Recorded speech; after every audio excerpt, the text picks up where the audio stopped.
Gita LLB ধারাবাহিকের আজকের পর্বে দেখা যায় গিনি বস্তিতে গিয়ে তার বাবা গণেশ গাঙ্গুলিকে অগ্নিজিৎ মুখার্জি ও গীতার বিরুদ্ধে উস্কানি দিয়ে বলে তোমার আদালতে কেস লড়ার স্বপ্ন ভঙ্গ করেছে। গীতা বেঈমান, দেখো এখন আর তোমার কোনো খবরই নেয় না।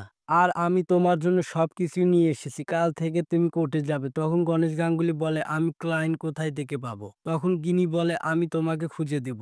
তখন গণেশ গাঙ্গুলি পুরনো কথা মনে করতেই কষ্ট পায়, আর গিনি বলে এখন অগ্নিজিৎ মুখার্জি কাঠগড়ায় দাঁড়ানো, আর তুমি এই কেসের উকিল হয়ে যাবে, আর তুমি এই সব কিছু প্রতিশোধ নেবে। তখন গণেশ গাঙ্গুলি গিনিকে বলে কি বলছিস এসব? ওই বাড়িতে তো আমি 2 মেয়েকেই বিয়ে দিয়েছি। তখন গিনি কান্না করার নাটক করে, গণেশ গাঙ্গুলিকে গুলিয়ে ফেলে।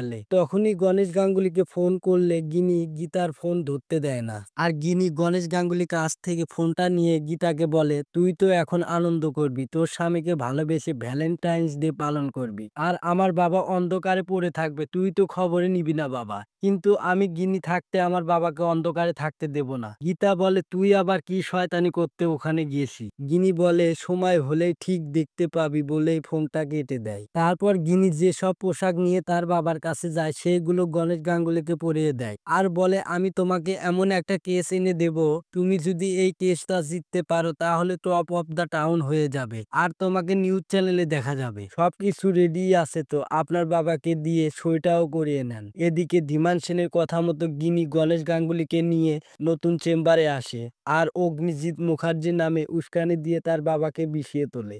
আর বাইরে থেকে ভজন ও ধীমান সেন দেখে, আর ভজনকে বলে গণেশ গাঙ্গুলি টোপ কি গিলবে?